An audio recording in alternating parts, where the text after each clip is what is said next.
Ven Espíritu Santo Creador, a visitar nuestro corazón, repleta con tu gracia viva y celestial, nuestras almas que tú creaste por amor. Tú que eres llamado Consolador, don del Dios Altísimo y Señor, vertiente viva fuego que es la caridad, y también espiritual y divina unción. En cada sacramento te nos das dedo de la diestra paternal. Eres tú la promesa que el Padre nos dio. Con tu palabra enriqueces nuestro cantar. Nuestros sentidos has de iluminar. Los corazones enamorar. Y nuestro cuerpo presa de la tentación, con tu fuerza continua has de afirmar. Lejos al enemigo rechazar, tu paz danos pronto sin tardar, y siendo tú nuestro buen guía y conductor, evitemos así toda forma de mal. Concédenos al Padre conocer a Jesús su Hijo comprender, y a ti Espíritu de ambos por amor te creamos con ardiente y sólida fe. Al Padre demos gloria, pues es Dios, a su Hijo que resucitó, y también al Espíritu Consolador, por todos los siglos de los siglos. Honor.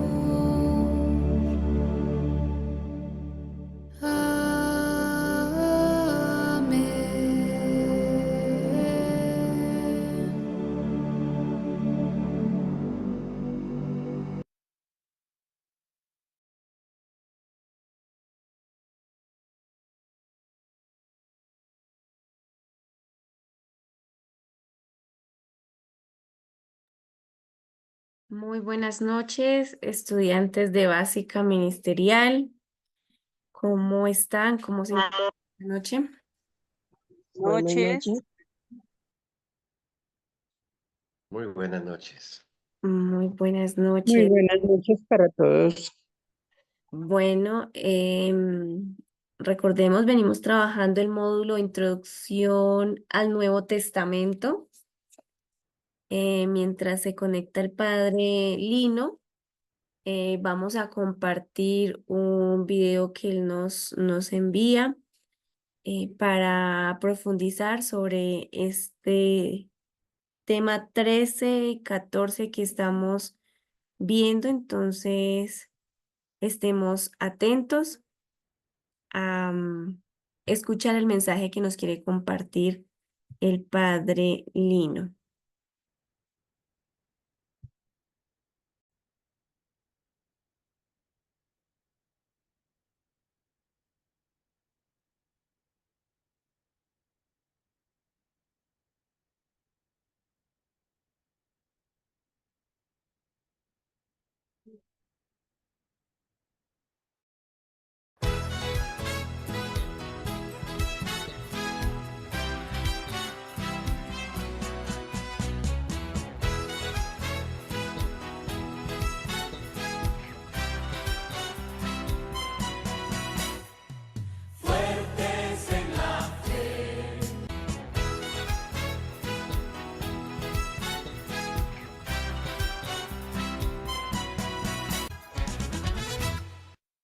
Los Evangelios sinópticos en los Hechos de los Apóstoles.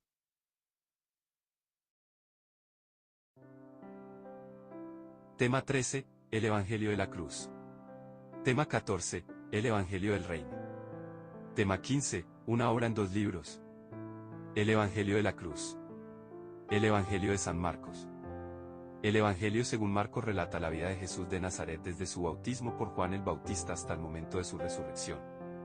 El propósito de Marcos es atestiguar que Jesús es el Mesías, Hijo de Dios. De hecho, comienza su mensaje enunciando solemnemente: principio del Evangelio de Jesucristo, Hijo de Dios. Marcos no se preocupa por cuestiones biográficas como el nacimiento o la infancia de Jesús, pero sí se preocupa por descubrir la identidad de Jesús, que por medio de la predicación con obras milagrosas y palabras, llega hasta mostrarse como la revelación definitiva de Dios, y acentuando el sentido redentor de Cristo es reconocido por un centurión romano como el rey mesiánico. Se considera que Marcos es el documento más antiguo que poseemos sobre la vida y la obra de Jesús, que enfatiza la divinidad de Jesús y su papel como el Hijo de Dios en la historia de la humanidad. La opinión más generalizada identifica al autor de este evangelio con Juan, pariente de Bernabé e hijo de María, quien fuera colaborador de Pablo y quizás discípulo de Pedro. Aunque no es un historiador en el sentido moderno, su estilo es vivo y vigoroso, y logra crear la impresión de estar ante un testigo presencial de los hechos relatados. Estructura del Evangelio de San Marcos. El Evangelio de Marcos puede organizarse en 7 secciones. En la primera sección se presenta a Juan el Bautista, quien profetizó la venida del Mesías, además de detallar el bautismo y la tentación de Jesús. En la segunda sección Jesús comienza su ministerio galileo, empezando con la llamada vocacional de Simón Pedro y su hermano Andrés, además del llamado de los otros 10 discípulos. Jesús comienza a hacer milagros. En la tercera sección comienza con la partida de Jesús y sus discípulos de Galilea y el milagro de la alimentación de 5.000 personas con 5 panes y 2 pececillos. Este capítulo también describe el milagro de Jesús caminando sobre el agua, la confesión de Pedro de que Jesús es el Mesías, y la transfiguración. En la última porción de esta sección Jesús predice su muerte y resurrección. En la cuarta sección Jesús hace presencia en Capernaum y predica a sus discípulos acerca de quién es el mayor, además de otros asuntos. En la quinta sección Jesús va a Judea y allí enseña sobre muchos temas, hace el milagro de restaurar la vista a un ciego que tuvo fe y de nuevo predice su muerte y resurrección a sus discípulos. En la sexta sección Jesús entra triunfalmente a Jerusalén sobre un burro. Allí, enseña muchas lecciones al contestar preguntas, diciendo parábolas y advertencias a la gente. Es narrada la cena del Señor y luego Jesús es arrestado, enjuiciado y crucificado. En la última sección se detalla el relato de la resurrección de Jesucristo. El Evangelio del Reino. El Evangelio de San Mateo. El Evangelio según Mateo es el primer libro del Nuevo Testamento y uno de los 3 evangelios sinópticos. Fue escrito por Mateo el publicano, también conocido como Leví, quien era un recaudador de impuestos y fue llamado por Jesús para ser uno de sus discípulos. Él escribió su evangelio con el propósito de instruir acerca de Jesucristo al nuevo pueblo de Dios. Su estructura es básicamente didáctica, y se presenta como un texto que busca enseñar y transmitir el pensamiento de Jesús. En este sentido, está más interesado en recopilar y presentar el pensamiento de Jesús que en dotar su obra de un contenido puramente narrativo. Presenta a Jesús de Nazaret, el Hijo de Dios, como el Mesías esperado por el pueblo judío, el cual es descendiente de David y en el que se cumplen las profecías mesiánicas del Antiguo Testamento. Además, presenta al pueblo judío con la incapacidad de comprender completamente la categoría espiritual ni la profundidad de la obra realizada por Jesús en obediencia perfecta a la voluntad de Dios. Por lo que el pueblo de Dios y el judaísmo en general rechazó a Jesús, pero esto proyectó el mensaje evangélico al mundo gentil, revelando su sentido universal. Mateo frecuentemente cita las escrituras del Antiguo Testamento para demostrar que se cumplen en Jesús. Su evangelio contiene numerosas referencias a la ley y los profetas, y presenta a Jesús como el intérprete infalible de las escrituras. Así, el evangelio según Mateo es un testimonio poderoso sobre la identidad de Jesús como el Mesías y su papel en la historia de la salvación. Estructura del evangelio de San Mateo. El evangelio de Mateo puede organizarse en 8 secciones. En la primera sección se enlista la genealogía de Jesús, para probar su descendencia del rey David. Además, se describe el nacimiento milagroso de Jesús. En la segunda sección se comienza el ministerio de Jesús describiendo el bautismo de Jesús, y la tentación por Satanás en el desierto. En la tercera sección se narra el ministerio de Jesús en Galilea. Tiempo en el que envió a los 12 apóstoles, predicó las bienaventuranzas, hizo milagros y enseñó muchas lecciones sobre temas importantes, incluyendo el adulterio, el divorcio, la oración, el juzgar, el preocuparse, los tesoros en el cielo y advertencias a la gente. También Jesús comienza a enseñar en parábolas para proporcionar ejemplos en sus lecciones. En la cuarta sección, Jesús se retira de Galilea y realiza el milagro de alimentar a los 5.000 con 5 panes y 2 pececillos. En la quinta sección Jesús camina sobre el agua y describe el relato de la transfiguración. En la sexta sección indica el regreso de Jesús a Galilea, y la predicción de su muerte. En la séptima sección marca la entrada triunfal de Jesús a Jerusalén, sobre un pollino. Y termina en el juicio y crucifixión de Jesús en la cruz, como un sacrificio por todos los pecados del mundo.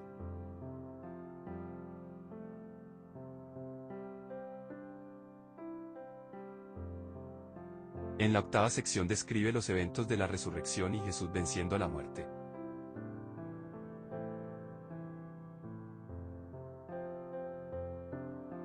Una obra en 2 libros. El Evangelio de San Lucas. El Evangelio según San Lucas es el tercer y más extenso de los 4 evangelios canónicos del Nuevo Testamento bíblico. Fue escrito por Lucas, quien fuera el geógrafo evangélico que más se aproxima a nuestro concepto actual de historiador porque su trabajo es cuidadoso y probablemente tenía prevista la publicación de 2 volúmenes, el Evangelio que lleva su nombre y Hechos de los Apóstoles. El mensaje universal que Lucas quería transmitir es que Jesús, el Hijo del Altísimo, representa el último capítulo del desarrollo de la humanidad. Su existencia terrenal significa que Dios ha venido a establecer su reino entre nosotros y nos invita a participar de esta realidad nueva y definitiva. Lucas escribió desde la fe y para la fe, rindiendo un testimonio personal de que Jesús es el Mesías que ha venido a dar cumplimiento perfecto al plan salvador dispuesto por Dios. Aunque no pretendió escribir una biografía, su intención fue proclamar que Jesús es el Hijo de Dios y que su vida y ministerio tienen un significado universal. Desde el punto de vista literario, Lucas pulió su texto con especial esmero, y gran parte de los materiales redaccionales comunes a los 3 evangelios sinópticos se encuentran más depurados en su evangelio. El Evangelio según San Lucas relata la vida de Jesús de Nazaret, centrándose especialmente en su nacimiento, ministerio público, muerte, resurrección y termina con el relato de su ascensión. El Evangelio según San Lucas es un testimonio poderoso sobre la vida y el ministerio de Jesús, y su mensaje trasciende las fronteras, desde Galilea o la Judea y desde Judea a todo el Imperio Romano. Estructura del Evangelio de San Lucas. El Evangelio de Lucas puede organizarse en 8 secciones. En la primera sección Lucas hace una introducción que explica el propósito de este Evangelio. En la segunda sección se describen los eventos alrededor de la venida de Jesucristo y de Juan el Bautista. Acá se narran el nacimiento de Jesús y los acontecimientos en torno a su niñez. En la tercera sección se detallan los eventos que condujeron al ministerio público de Jesús, incluyendo el bautismo y las tentaciones. En la cuarta sección reconstruye el comienzo del ministerio de Cristo, la elección de sus 12 apóstoles. Sus milagros manifiestan la autoridad de Jesús dada por Dios para perdonar los pecados, para conocer los pensamientos, para sanar y dar paz a la gente y la autoridad sobre la naturaleza al calmar la tormenta. En la quinta sección Jesús hace el milagro de alimentar a los 5.000 con 5 panes y 2 pececillos. El apóstol Pedro confiesa que Jesús es el Cristo, también conocido como el Mesías, y se describe la transfiguración. En la sexta sección resume el ministerio de Jesús en Judea. Así, Jesús da instrucciones a sus seguidores de cómo ayudar a otros mediante el discipulado. Además, enseña cómo orar efectivamente, también, advierte de la hipocresía y el juzgar a los demás. Por otro lado, Jesús le dice a sus seguidores que no se preocupen por las cosas ordinarias de la vida, sino que confíen en Dios y advierte seriamente que deben arrepentirse, cambiar su manera pecaminosa de vivir o perecer. En la séptima sección describe las enseñanzas en parábolas y los milagros de Jesús. En la octava sección se describe el juicio, crucifixión y resurrección de Jesucristo. Acá Jesús demuestra su autoridad omnisciente por ser el Hijo de Dios. Además, da instrucciones finales acerca de cómo vivir y cómo confiar en Dios. Y finalmente, detalla la resurrección de Jesús y su ascensión a los cielos. Los Hechos de los Apóstoles. Los Hechos de los Apóstoles es un libro que relata la fundación del cristianismo y su primera expansión por el Imperio Romano, por medio de la narración de la gesta de San Pedro y San Pablo, una gesta de Pablo. Los Hechos o Actos de los Apóstoles, que también podría denominarse el Evangelio del Espíritu Santo, es una obra atribuida a San Lucas, uno de los compañeros de viaje del apóstol San Pablo. Algunos estudiosos proponen que el Evangelio de Lucas y los Hechos serían 2 partes de una sola obra original que denominaron Lucas Hechos. Su principal argumento es que Hechos comienza diciendo, en el primer tratado, o Teófilo, y que el Evangelio de Lucas empieza también dirigiéndose a un Teófilo. Los Hechos de los Apóstoles trazan directamente las raíces históricas y el desarrollo de los primeros creyentes, haciendo particular registro de los logros y las dificultades que enfrentaron. Estructura del libro Los Hechos de los Apóstoles. El libro de los Hechos de los Apóstoles puede dividirse en dos partes. En la primera parte se relata la historia de la iglesia primitiva en Palestina. En esta parte la figura principal y protagónica es el apóstol San Pedro. En la segunda parte se narra cómo el evangelio se extiende hacia el oeste y las promesas de Dios llegan a hacerse efectivas en el mundo pagano. En esta parte la figura primordial es el apóstol San Pablo. Aunque en realidad la verdadera protagonista de esta historia es la palabra de Dios que va expandiéndose por todo el orbe conocido. La palabra de Dios iba creciendo. La palabra de Dios crecía y se multiplicaba. La palabra del Señor crecía y se robustecía. El crecimiento de la palabra de Dios está muy unido al avance geográfico, ya que la predicación comienza en Jerusalén, pero va tendiendo poco a poco hacia la capital del Imperio Romano, Roma. Este creciendo supone una apertura de la predicación cristiana a ámbitos culturales y religiosos diferentes, judíos de Jerusalén y judíos helenistas, además de personas temerosas de Dios e incluso paganos. Así que, la perspectiva geográfica de los Hechos de los Apóstoles tiene la intención, por una parte, mostrar la expansión de la palabra evangélica desde Jerusalén hasta Roma, pasando por Samaria, Siria, Asia Menor y Grecia, además de descubrir cómo el evangelio atraviesa diferentes fronteras étnicas y culturales hasta dejar de ser un mensaje exclusivo para los judíos. Los Hechos de los Apóstoles abren la perspectiva hacia la universalidad del evangelio hasta llegar por la obra del Espíritu a los confines del mundo. De esta manera relatan los capítulos del 13 al 21 los 3 viajes misioneros de San Pablo.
Les agradezco el esfuerzo que están haciendo y los felicito por este avance en la profundización del Nuevo Testamento. Ya decía uno de los padres de la Iglesia que quien conoce la palabra del Señor conoce más a Jesús. Que esto sea para que conozcas más a Jesús y lo sigas. El tema que vamos a trabajar hoy es el tema número 13, el Evangelio de la Cruz. El Evangelio de la Cruz es el Evangelio de San Marcos, porque la intencionalidad que tiene el Evangelio de Marcos es mostrar que Jesús es el Mesías. Y la manera como está escrito el Evangelio es para llevar al creyente, a la comunidad y al discípulo a que responda a esta pregunta: ¿quién dice a la gente que soy yo? La pregunta sigue siendo válida y la pregunta sigue siendo para mí y sigue siendo también para ti. ¿Quién dice la gente? ¿Y tú quién dices que soy yo? ¿Tú qué dices de mí? Pedro que en el fondo soy yo también, y que eres tú, levanta la mano para decir, tú eres el Mesías, el Hijo de Dios vivo. Y Jesús le dice, sí, Pedro, dichoso tú por lo que has dicho, pero es un Mesías que tiene que pasar por la cruz. La cruz es fundamental y es esencial en la vida de un creyente. La cruz es fundamental en la vida de Jesús. Y Marcos va desarrollando este evangelio todo leído como Jesús, el Mesías que tiene que pasar por la cruz. Sin cruz no hay salvación. El tema 14 es el evangelio del reino. El evangelio que pone el acento en el reino es el evangelio de Mateo. Mateo le está escribiendo a una comunidad compleja, con muchos problemas, con grandes dificultades. Una comunidad que está pensando en que puede llegar un reino y sueña en un reino, pero un reino de una manera política, económica, estratégica, militar. El evangelista les muestra que ese reino es el reino de Dios y que el reino de Dios se ha concretado en la persona de Jesús. Mateo es un catequista. Es un catequista que tiene un buen manejo de la Sagrada Escritura y ayudado de esos elementos le escribe a la comunidad. Y se llama el Evangelio del Reino porque permanentemente está referenciando todo hacia el reino del Padre presentado en la persona de Jesús, reino que se manifiesta en la manera de vivir de la comunidad. Por eso la comunidad tiene que dar signos de la presencia del reino de Dios. Los animo a que estudiemos el tema número 15 de esta profundización del Nuevo Testamento que estamos llevando a cabo. Un evangelio escrito en dos partes. ¿A qué nos estamos refiriendo? Nos estamos refiriendo al evangelio de Lucas y a los Hechos de los Apóstoles, porque el autor es el mismo. Lucas probablemente no conoció a Jesús personalmente. Lucas es un hombre que es ya discípulo de otros discípulos, pero que está muy preocupado por escribirle a la comunidad sobre Jesús. Se llama también el Evangelio de la Misericordia o el Evangelio de la Libertad. Es un evangelio apasionante realmente. Pone el énfasis en contar que Dios en Jesús se manifiesta como misericordioso con los pecadores, con las mujeres, con los que están excluidos, con los pobres. Por eso es el Evangelio de la Misericordia. Pero no solamente se compadece de ellos, sino que además los libera. Por eso también se le conoce como el Evangelio de la Liberación. Lo que quiere Lucas es animar a las comunidades, fortalecerlas, llenarlas de esperanza. Y la muestra clara de que quien nos saca de esto es Jesús, trata de mostrarlo a las comunidades a través de los escritos. ¿Quién empuja esto? El Espíritu Santo. La Iglesia es continuadora de la obra de Jesús. Por eso es tan importante también el libro de los Hechos de los Apóstoles. El tema es bien interesante, pero requiere que se le gaste buen tiempo, porque es serio y profundo. Hagámoslo con fe y con la ayuda del Señor.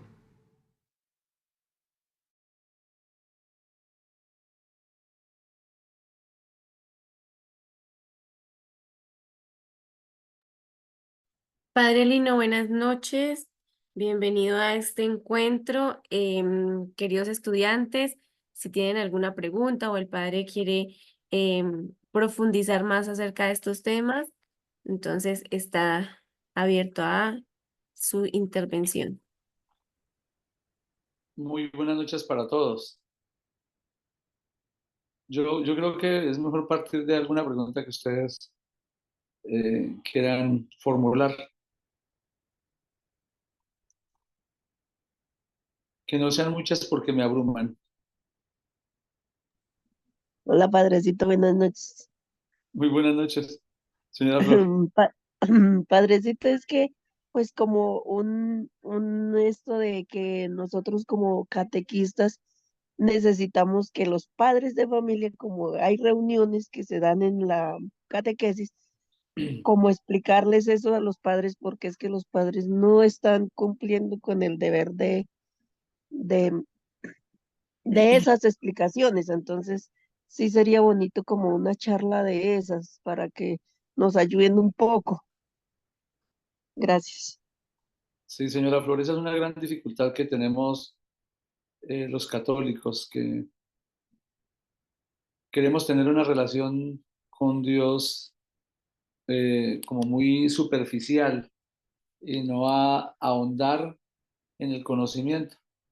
Creo que Monseñor, en alguna de sus charlas que ha hecho aquí en estos videos, nos dice precisamente que quien conoce la Escritura, creo que fue hoy, ¿no? Y dice que lo afirman los padres de la Iglesia. Sí, Quien pues. conoce la escritura conoce a Jesucristo. Nosotros queremos tener a un Cristo muy acomodado a nosotros mismos mm, y no estudiado, digámoslo así, en la Sagrada Escritura. Queremos sacramentos, pero no queremos preparación para los sacramentos.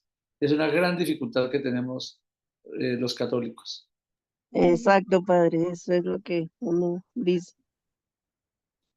Y cambiar esa mentalidad, pues toca que empecemos por nosotros mismos, como catequistas y como sacerdotes, de cambiar esa mentalidad. Eh, yo sé que pues hoy Dios nos escucha a todos. Dios escucha la fe del carbonero, que es tan hermosa, como también la fe del teólogo, y la escucha de la misma manera. Pero qué bonito que pudiéramos acercarnos más a la escuela de Jesús, como dice el Papa Juan Pablo II en la encíclica sobre el Rosario, acercarnos a la escuela de Jesús a la escuela de María, ¿no? Y en ese caso porque habla sobre el Rosario, para conocer a Jesús. Lo importante es conocer a Jesús, sin darle tanta relevancia a nuestras dificultades y carencias, ¿no? Porque es que muchas veces nos alejamos de Jesús precisamente por nuestras dificultades, por nuestros pecados, y descuidamos que Jesucristo ha venido es para limpiarnos, para sanarnos. Entonces, no me lo merezco y no me acerco, cuando realmente nadie se lo merece. Ni el que tiene fe de carbonero, ni el que tiene fe de teólogo, ni el pecador, ni el santo, porque esto no es de merecer, esto es de aceptar.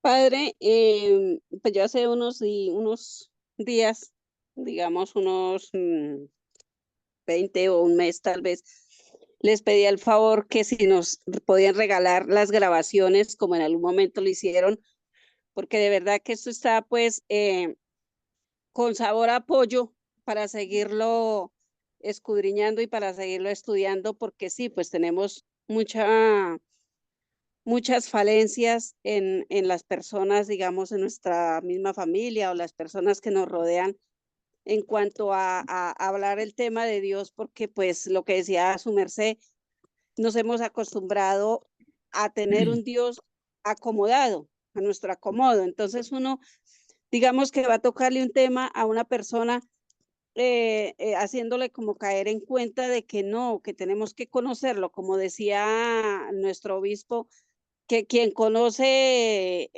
la palabra de Dios conoce a Dios, o si no, no. Entonces, se nos dificulta mucho hablar con las personas porque estamos tan acostumbrados ya a acomodar a Dios a nuestra forma de ver y de pensar. Entonces, a mí sí, en lo personal, me gustaría poder hacer estos temas mucho más despacio y poder tomar como anotaciones y mirando las lecturas bíblicas y todo, porque está de verdad muy buenos estos temas, pues para poder ayudar a las personas que están tan lejos de las cosas de Dios. Entonces, pues les volvería a pedir el favor que eso nos podrían regalar las grabaciones.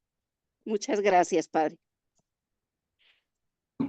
Sí, sí, yo también veo que nos desesperamos por momentos en que la gente pudiera entrar en nuestra misma sintonía, de estar en sintonía con Jesús. Pero bien lo dijo el Padre Siervo de Jesús en una oportunidad, hablando del conocimiento, todo lo que nosotros esforzamos por aprender más, por saber más, por poderlo transmitir, pero se nos olvida una cosita, que nosotros ponemos de nuestra parte, pero necesitamos la gran ayuda precisamente por medio de la oración. Creo que eso puede cambiar o aliviarnos un poco de nuestra carga y llegar a nuestra meta, la oración, pedirle al Señor que lo que nosotros hacemos tenga tierra fértil, tierra abonada en donde llega, por medio de la oración. Que llevar no solamente la inteligencia y el conocimiento, sino también la sabiduría. de lo que usted- Me gustaría también agregar que muchas veces nosotros nos afanamos infructuosamente, ¿sí? ¿Se dice así? Infructuosamente por tratar de que la gente se acerque, que la gente no sé qué, y se nos olvida que realmente aquí el que tiene la última palabra es Dios. Nosotros simplemente hacemos nuestro trabajo, sembramos la semilla, pero el que hace crecer la semilla es Dios. Entonces, yo sí les pido, mis queridos catequistas, que no se desesperen, que porque los padres de familia no vienen, que no sé qué, hagan su trabajo, háganlo con cariño, háganlo con dedicación, háganlo con entrega, dando el corazón. Qué pena que me ponga como ejemplo, ¿no? Pero hacer estos videitos y que últimamente me están quedando de muy mala calidad, eh, me amerita mucho tiempo, muchísimo tiempo. Y entonces hay ocasiones que, no quiero hacer más esto. Pero digo, este es mi trabajo. Es a esto a lo que me comprometí. Sí, padre. Es a esto lo que hay que sacar adelante. Ahora, quisiera que fueran 10.000, 20.000 participantes. Hay 13, pero es que las cosas de Dios no son espectaculares. No son los olímpicos en los que hay una audiencia extraordinaria donde los organizadores pueden burlarse de Dios y todo el mundo dar su opinión a favor o en contra. No, esta es la semilla. Y el Evangelio es como una semilla de mostaza que se siembra y el poder que Dios le ha dado a esa semilla hace que germine y crezca y se convierta en un arbusto que hasta los pájaros pueden venir a anidar a ella. Entonces, mis queridos catequistas, no se preocupen si los padres de familia vienen o no vienen. No se preocupen por eso. Ustedes preocúpense por dar su catequesis. Preocúpense por llenarse de Dios. Y lo demás, Dios sabrá en qué momento lo hace florecer. Entonces, no se desanimen y no crean que estos videos son la panacea. Hay mejores videos en YouTube que estos que les estoy presentando. Esto es un rasguño insignificante de tecnología y de teología bíblica. Hay otras cosas que están mejor hechas. Yo les doy esto que es lo único que realmente puedo darles, pero yo estoy seguro que esto, por más pequeño que sea, es como la semillita de mostaza, como el trabajo que ustedes hacen allá en sus parroquias.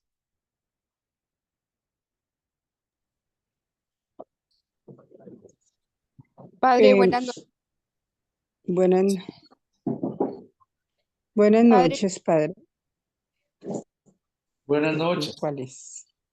padre, una pregunta. ¿Por qué los evangelistas se identifican con figuras y qué significado tienen esas figuras? El que es ahorita compramos así entre comillas el novio de la pequeña López.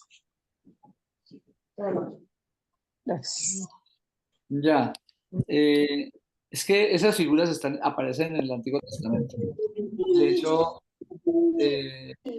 tienen que ver con, a ver si me acuerdo. Toca que cierren los micrófonos, por favor. A ver, si me acuerdo, es que de pronto me puedo equivocar, ¿sí? Pero se dice que ante Dios Dios está sentado sobre querubines, ¿sí? Y si es así, me puedo equivocar. Si me equivoco, después me corrigen. Pero cuando se habla de los serafines, que son como los que están defendiendo a Dios, cuando el profeta los ve, él dice que los serafines son seres que tienen 3 pares de alas, con unas alas se tapan la cara por la belleza de la santidad de Dios, con las otras alas se tapan los pies y con las otras alas vuelan ante la presencia del Señor. Y que esos seres, esos ángeles que contemplan, que ven la presencia de Dios, no son ángeles, son espíritus celestiales que contemplan la presencia de Dios. Entonces tienen rostro como de hijo de hombre, o sea, como de humano, tienen rostro como de águila, tienen rostro como de buey y tienen rostro como de león. Esas 4 figuras se le aplicaron a los evangelios. Entonces voy a ponerles un ejemplo.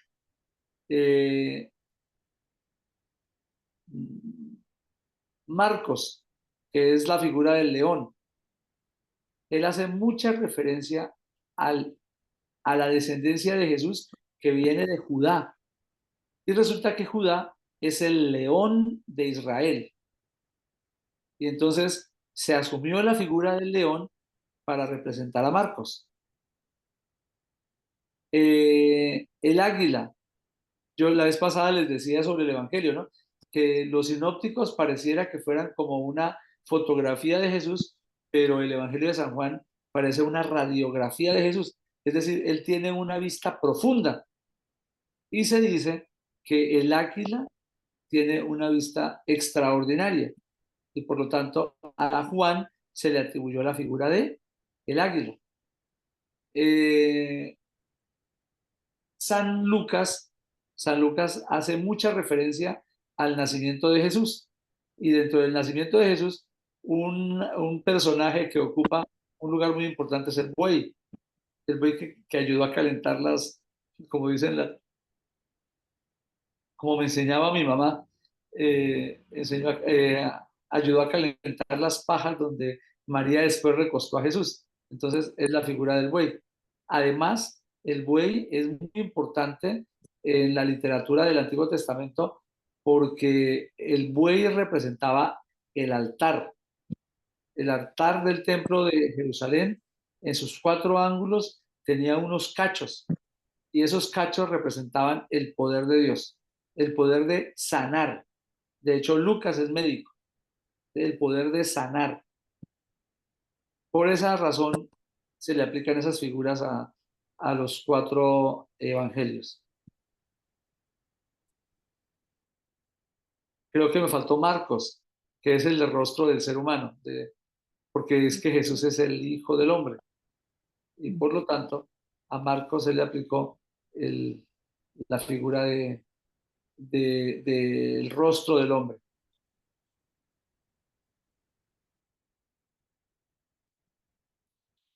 Carmen se quedó satisfecha o insatisfecha. Completos.